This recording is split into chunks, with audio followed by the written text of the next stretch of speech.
Irmãos, graça e paz. Nós vamos dar continuidade ao estudo desta carta aos Hebreus. Hoje nós vamos estudar o capítulo 3 e nós vamos fazer a leitura que vai ser projetada ali também, para que todos possam acompanhar a leitura. Hebreus capítulo 3.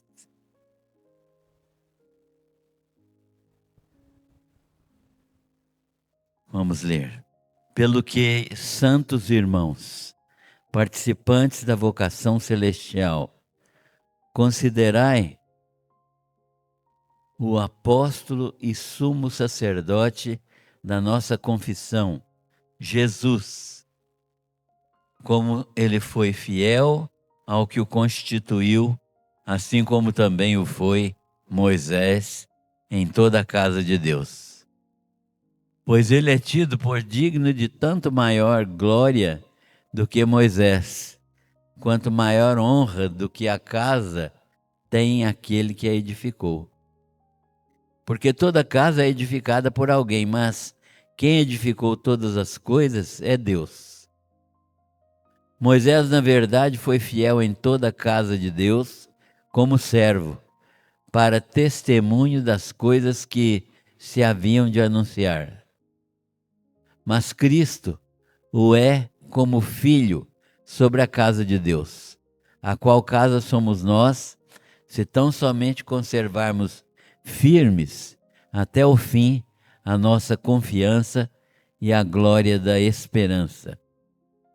Pelo que, como diz o Espírito Santo, hoje, se ouvirdes a sua voz, não endureçais os vossos corações, como na provocação no dia da tentação no deserto, onde vossos pais me tentaram, pondo-me à prova e viram por 40 anos as minhas obras.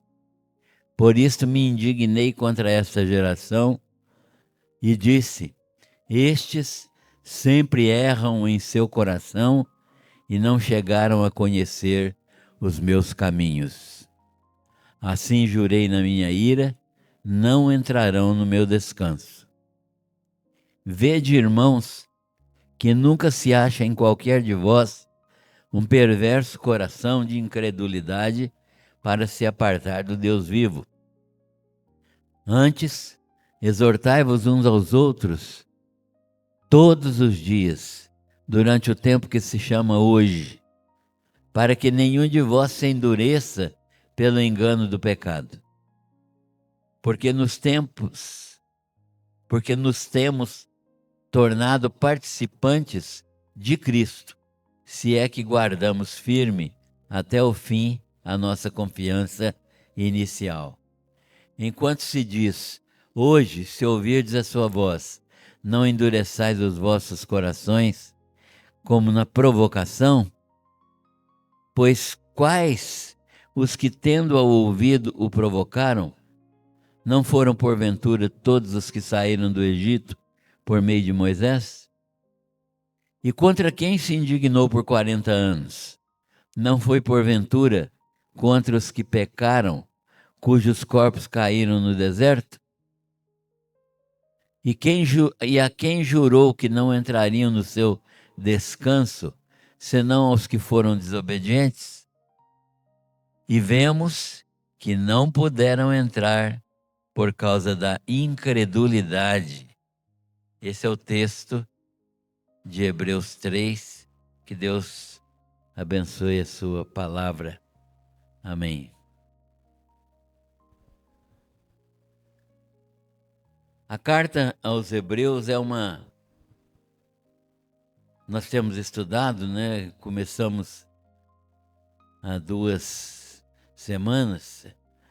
A carta aos Hebreus é uma apologia a Cristo como o próprio Deus Criador que foi mandado pelo Pai a este mundo para operar uma perfeita e completa, grandiosa salvação. Então, nós sabemos que a carta aos Hebreus é esta defesa, né? Uma apologia é, no melhor dos entendimentos, uma, uma carta de defesa, um escrito de defesa, não é? E o autor está defendendo aqui é, a, a superioridade de Cristo e como ele é o próprio Criador, o próprio Deus Criador, que foi mandado pelo Pai a este mundo para operar uma perfeita e grandiosa salvação. Então, no frigir dos ovos, o que o autor da carta aos Hebreus está dizendo aqui, ó, o próprio Deus veio em Cristo salvar vocês. O próprio Deus veio em Cristo salvar vocês, né? Então, no capítulo 1, nós aprendemos sobre a superioridade de Cristo. Cristo é superior aos profetas. Nós vimos que o autor da carta fala disto, né? Que nos últimos dias Deus nos falou pelo seu Filho, não falando mais pelos profetas, nem pelas escrituras do Velho Testamento, mas falou-nos pelo seu Filho, e esse Cristo, então, é superior aos profetas e é superior aos anjos, não é? Por que que ele argumenta desta maneira? Porque quando os judeus estavam ensinando que Jesus era simplesmente um profeta, eles estavam, na verdade, reduzindo a pessoa de Cristo. Então ele fala que ele é que ele é superior aos anjos, porque primeiro ele é criador dos anjos. Ele foi quem criou os anjos. Os anjos são servos dele. Deus nunca chamou um anjo de filho, mas a Jesus ele sempre chamou de filho, né? Filho amado. Então, nesses primeiros capítulos, nós aprendemos que Jesus é superior aos profetas, é superior aos anjos, demonstrando-se a sua natureza superior de filho gerado do Pai, eternamente criador de todo o universo, dos seres humanos e dos anjos. É esse Jesus que veio ao mundo, que é também e ao mesmo tempo o criador de todas as coisas, superior aos profetas, superior aos anjos e superior a todas as coisas, porque ele é o criador de todas as coisas. Então ele está dizendo para os hebreus o seguinte: não retornem ao judaísmo, porque o judaísmo tem como principal elemento Moisés. Moisés é um servo e Jesus é o Senhor. Então, não retornem ao judaísmo, porque Jesus é superior aos anjos. Jesus recebeu tudo do Pai, não é? A lei de Moisés foi recebida por meio de anjos, mas Jesus recebeu tudo direto do Pai. Então há uma superioridade absurda, incomparável de Jesus com os anjos e com os profetas. E não é nem para fazer comparação, porque a gente sempre compara duas coisas que são próximas e parecidas, mas não dá para comparar Jesus com ninguém, porque Jesus é de uma outra natureza, é natureza divina. Não dá para comparar com homem nenhum, com profeta nenhum, com fundador de religião nenhum, né? Não dá para comparar com Maomé, com Buda, com Confúcio, com quem quer que seja. Por quê? Porque essas pessoas são homens mortais e Jesus é Deus em essência.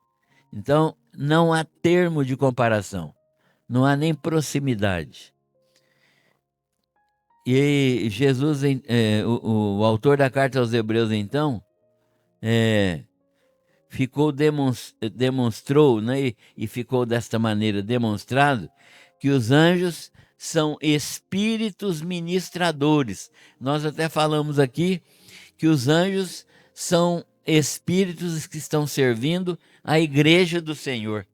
E nós chegamos a dizer aqui no primeiro estudo que o ambiente aqui agora, embora não estejamos vendo, está cheio de anjos, certo? E tem igreja aí que está todo mundo vendo anjo. Não é isso que é o caso, não. Mas a Bíblia ensina que onde a igreja se reúne, não importa o número de pessoas, os anjos estão presentes e eles estão aprendendo sobre graça na igreja do Senhor Jesus. Paulo ensina isso aos Efésios. Então, ficou demonstrado que os anjos são espíritos ministradores enviados para servir a favor dos que hão de herdar a salvação.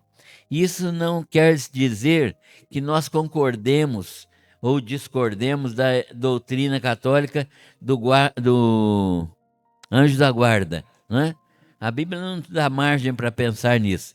A Bíblia diz que os anjos estão ao redor do povo de Deus, mas não diz que cada pessoa tem um anjo específico com nome, endereço e CPF. Não, ela não ensina isso, né?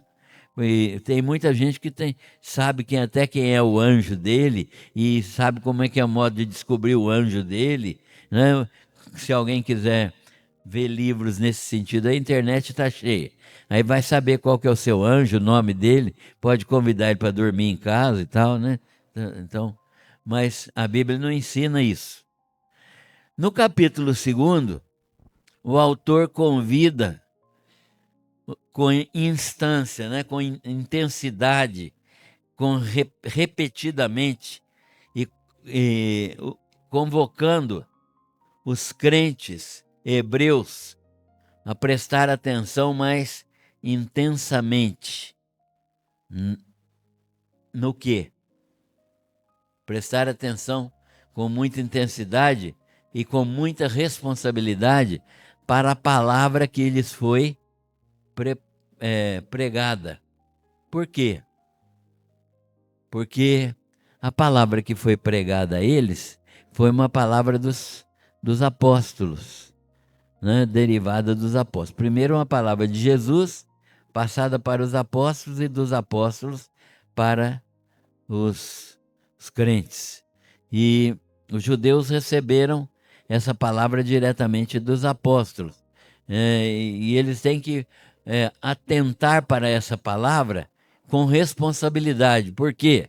Porque lhes foi pregado e testemunhado vivamente muitos que presenciaram o ministério de Jesus Cristo, por muitos que presenciaram o ministério de Jesus Cristo. Então, a palavra foi pregada aos hebreus com muita fidelidade, e eles podem então crer nesta palavra. E essa palavra foi pregada com a finalidade expressa de não desviarem destas verdades ensinadas. Então, Paulo está dizendo: prestem muita atenção naquilo que foi ensinado a vocês pelos que ouviram a palavra de Jesus e que ministraram a vocês, e não se desviem delas, porque essas são verdades ensinadas. O autor demonstra que se a palavra ministrada pelos anjos teve seu efeito, foi cumprida rigorosamente, imagine então a palavra que os apóstolos pregaram, que é a própria palavra de Cristo. Ela deveria ser muito mais, receber muito mais atenção, porque é uma palavra que vem diretamente do Senhor Jesus. Então, o autor demonstra que a palavra do Evangelho, anunciada por Cristo e depois pelos seus apóstolos e profetas do Novo Testamento, é superior à palavra transmitida pelos anjos, que é a lei de Moisés. E aí, essa comparação que o autor faz, né? Essa palavra de Jesus confiada aos apóstolos foi confirmada pelo próprio Deus para com eles. Como é que Deus confirmou a palavra dele para com os apóstolos? Por meio de sinais e prodígios e dons espirituais distribuídos segundo a sua vontade. Então, eles tinham que prestar atenção nisso, porque Deus confirmou essa palavra. O próprio Deus confirmou a palavra que ele deu aos apóstolos.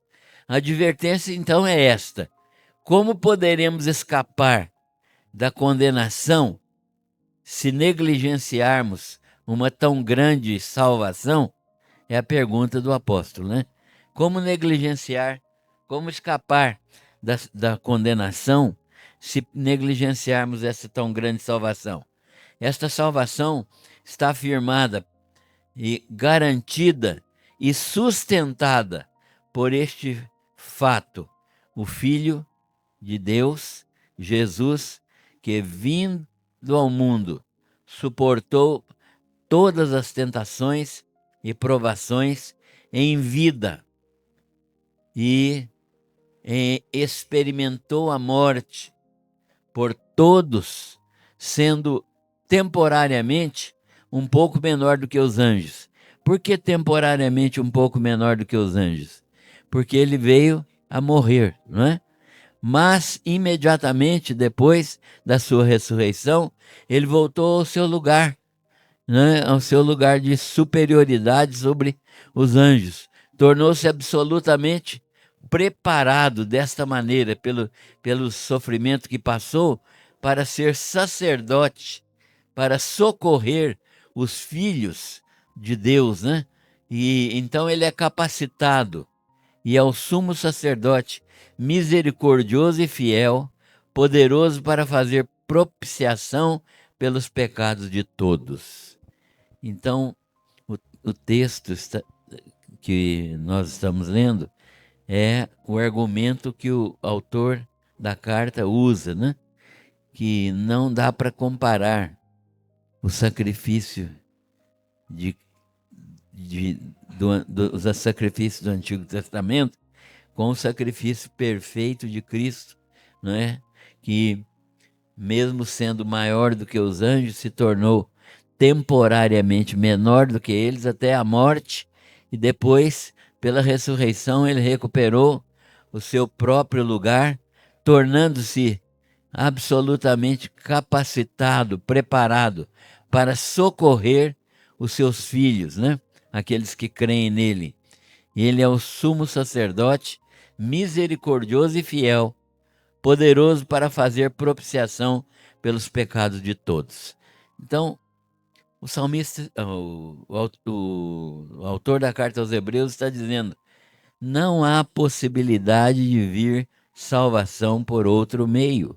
O único meio que Deus estabeleceu é o próprio Filho de Jesus Cristo, que passou por todos os sofrimentos que um ser humano pode passar, que experimentou inclusive a morte e que foi absolutamente capacitado, habilitado e aprovado para ser o nosso perfeito Salvador, fazendo propiciação pelos pecados de todos.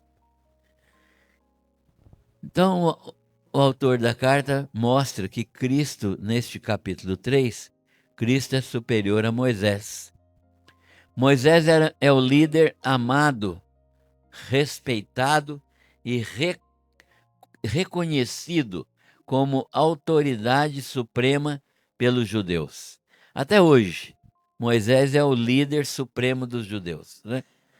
E mesmo tendo completado seu ministério em organizar e dar uma identidade nacional a Israel, e morto há cerca de 1.400 anos nessa época da carta, os hebreus continuavam a praticar os mandamentos de sua ampla legislação.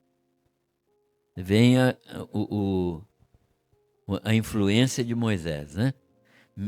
Esse povo aqui está há 1.400 anos depois de Moisés, e que é o tempo de Cristo, né? E pouco tempo depois de Jesus aqui, mais ou menos 65 anos depois de Jesus.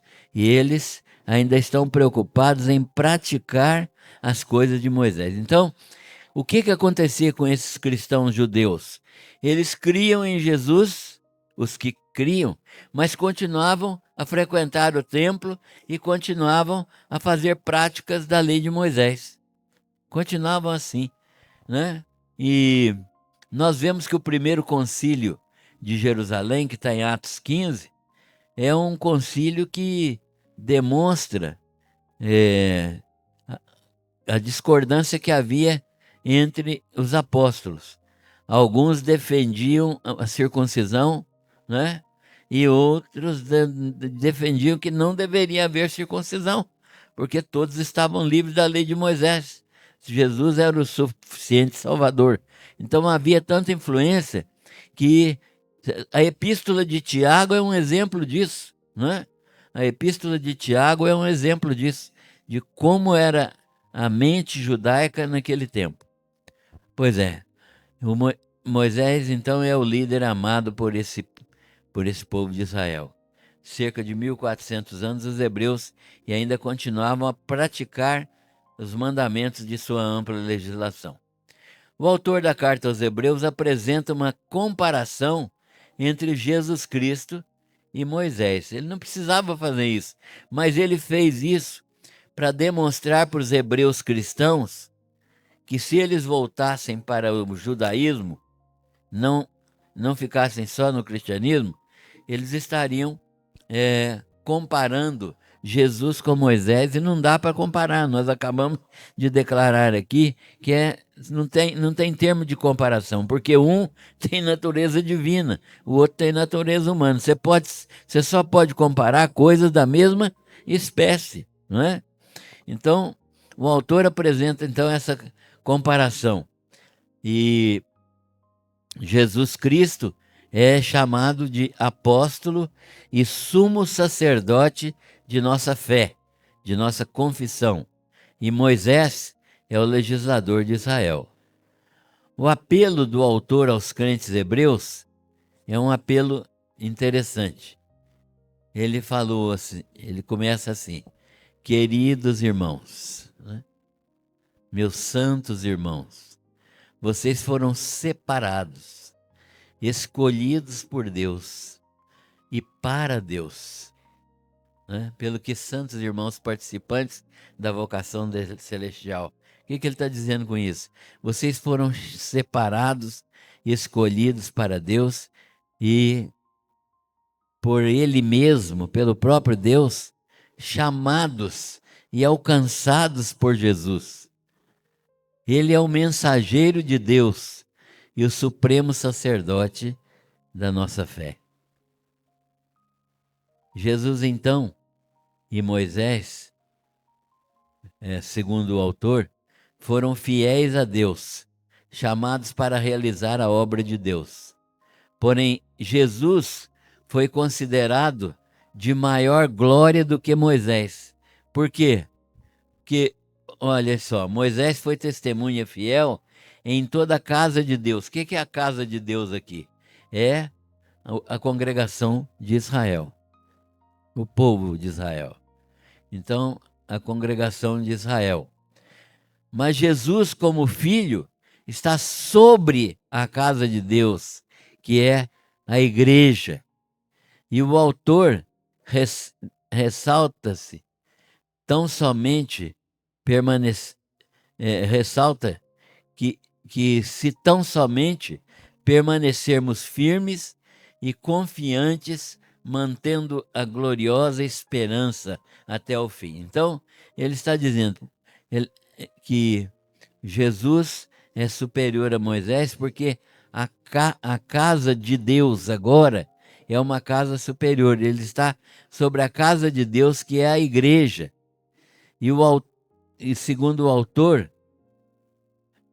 de Hebreus, isso deve acontecer se tão somente permanecermos firmes e confiantes, mantendo a gloriosa esperança até o fim, né? Então, ele está dizendo que essa ação de Cristo é suficiente para aqueles que permanecem crendo até o fim. E ele faz uma advertência. Existe uma advertência aqui, que é uma advertência do Espírito Santo. O que o Espírito Santo vai advertir? Por meio da palavra, o Espírito Santo diz. O autor está lembrando o que o Espírito Santo disse para o povo de Israel.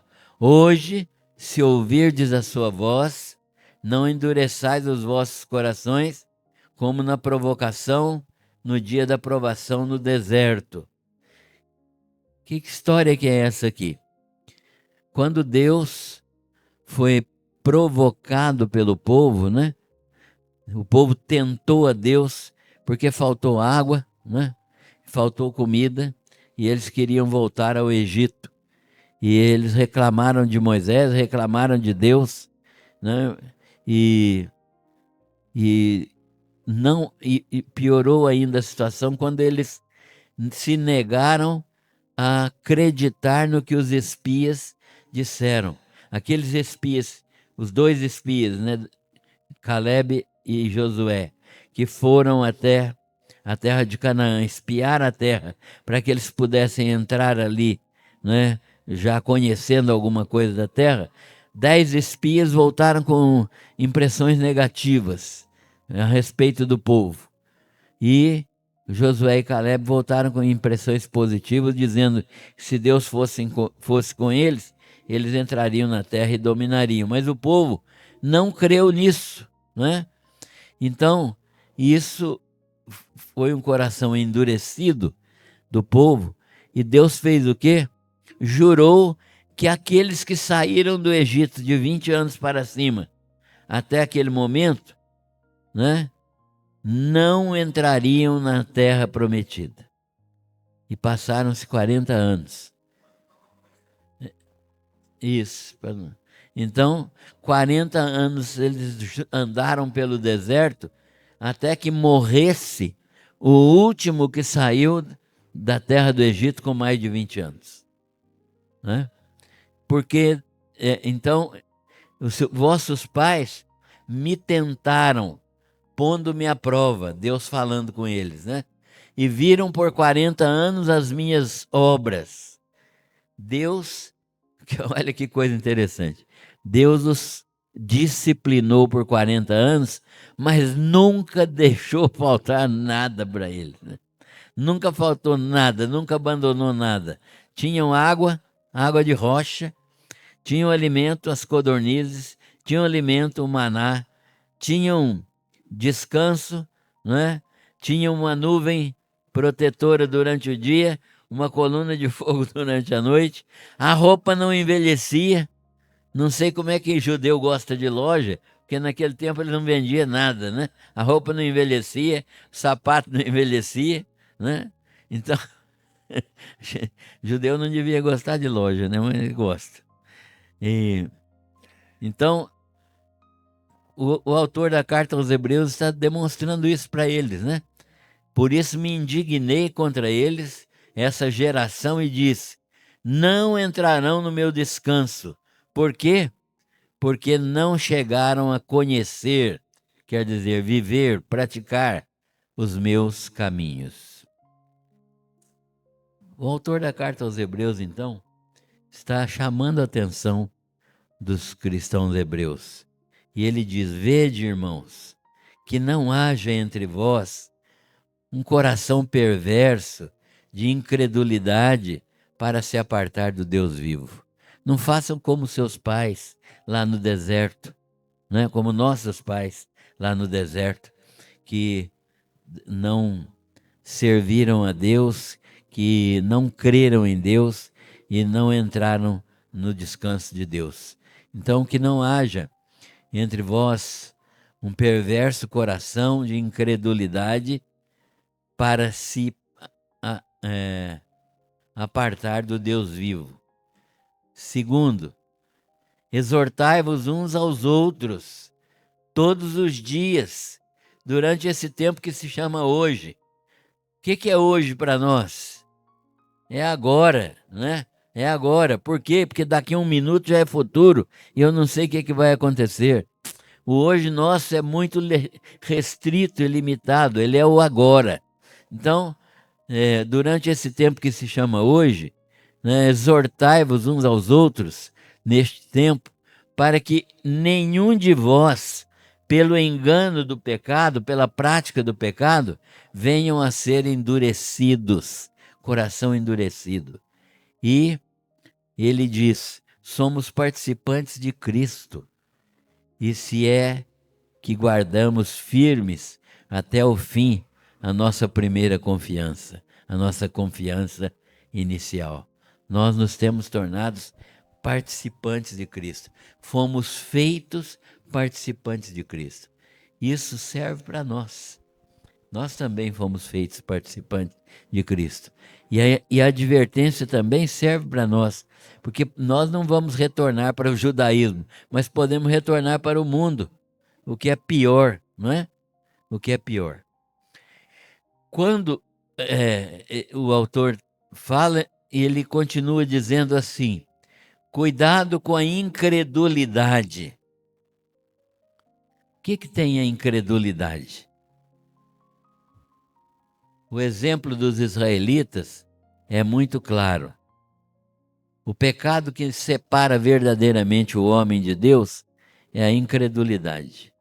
Esse é o pior pecado, né? Porque é o que nós precisamos para ser salvo, crer.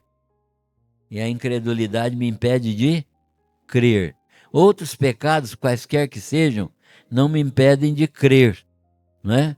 Mas a incredulidade sim. Então, o exemplo dos israelitas é muito claro. Eles ouviram a voz de Deus, aqueles lá do deserto, viram suas obras, experimentaram sua companhia, foram preservados no deserto 40 anos, mas por suas ações de incredulidade, eles não entraram na terra prometida e caíram no deserto, né? A prova é que eles não chegaram a entrar na terra prometida. Morreram no deserto. Deus se indignou contra eles e disse: essa geração incrédula, eles não entrarão no meu descanso, porque não chegaram a conhecer, a viver, a praticar os meus caminhos. Deus então fala com eles isso desta maneira, né? E eles então caíram no deserto. Deus jurou em sua indignação. Deus jurou na sua ira que eles não entrariam no repouso. Aqui o repouso aqui é entrar na terra de Canaã. Muito bem, o autor termina aí o capítulo 3, né? E vemos que não puderam entrar por causa da incredulidade. Quais as conclusões que nós podemos ter e aplicações desse texto? Primeiro, o autor está demonstrando a superioridade de Cristo, Filho de Deus, e Moisés, servo de Deus. Há uma diferença entre filho de Deus e servo de Deus. E você é servo ou é filho?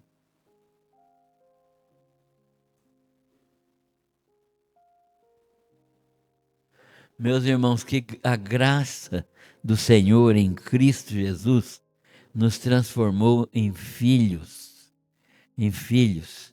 Mas nós, por humildade, podemos desejar ser apenas servos e escravos. Não perdemos a condição de filhos, mas agimos como se fôssemos servos, certo? Paulo nem se chama servo, não. Ele se chama escravo, né?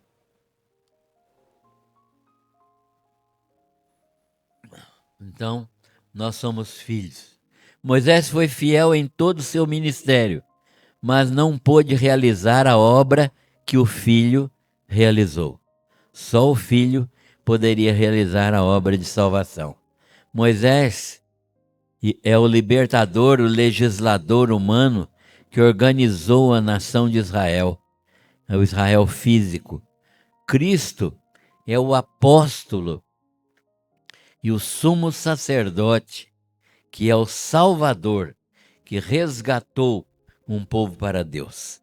A diferença é infinita, completamente longe uma da outra, né? Moisés tem o seu valor, né? Nós não podemos diminuir o valor dele.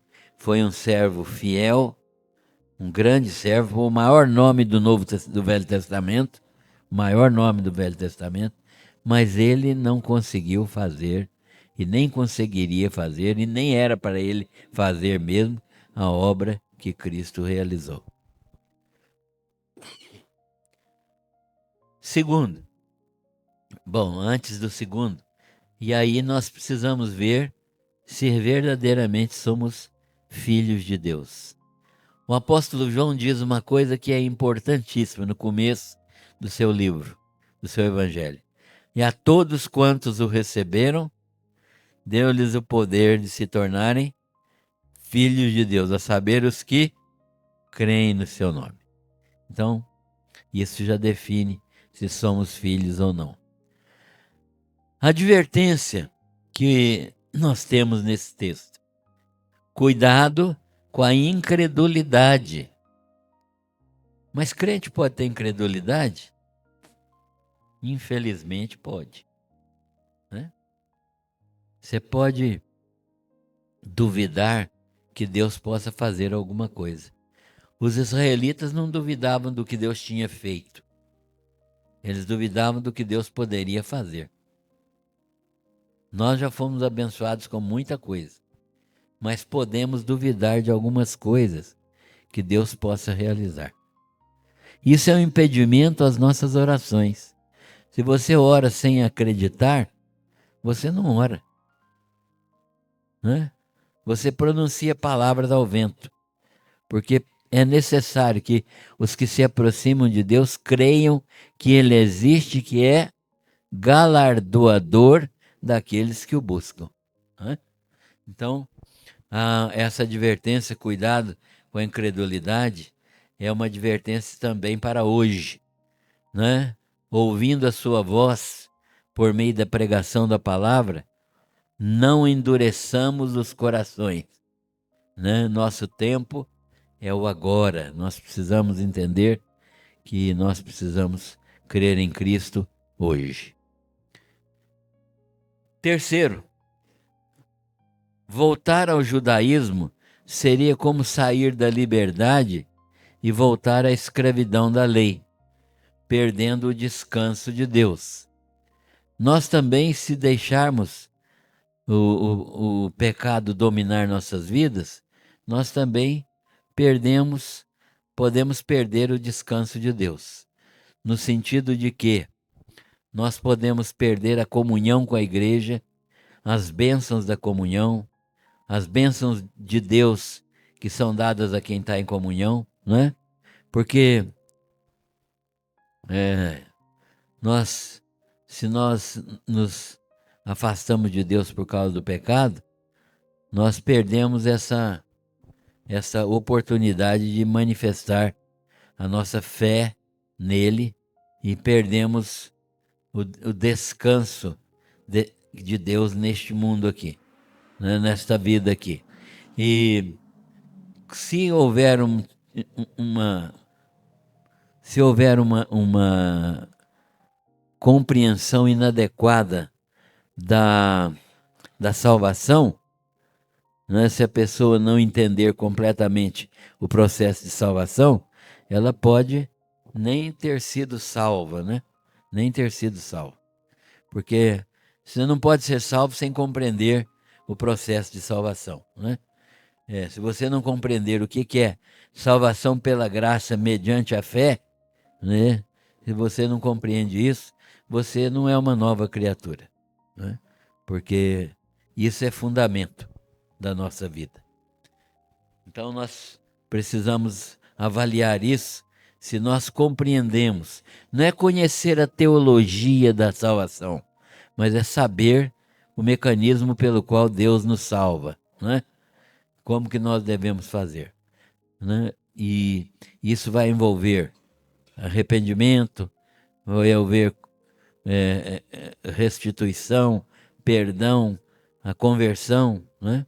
Tudo isso está relacionado com fé e graça do Senhor Jesus. E por último, a incredulidade se manifesta em nossas vidas, num ateísmo prático.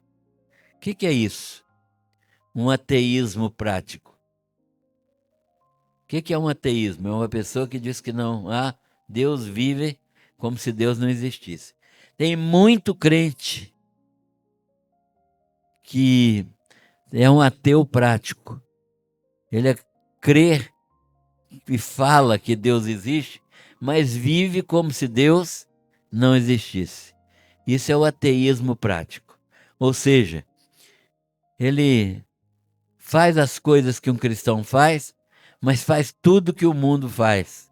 Pratica tudo aquilo que não deve praticar. Vive como se Deus não existisse. Deus não é senhor da sua vida e ele faz tudo, negocia e faz uma série de coisas sem nada. Confessamos a Deus com a boca, mas vivemos como se ele não existisse. Jesus não é o Senhor de nossas vidas, das nossas decisões, dos nossos negócios, da nossa família, dos nossos filhos, dos nossos bens, do dinheiro, né, da nossa profissão, dos nossos relacionamentos, do nosso tempo, da nossa vida espiritual. Tem muita gente vivendo desse modo. E tem muita gente que sabe disso e não aceita. E aí a pergunta que dói, mas que a gente precisa fazer, como é que você está vivendo diante disso? Se for um ateu prático, está no tempo de converter.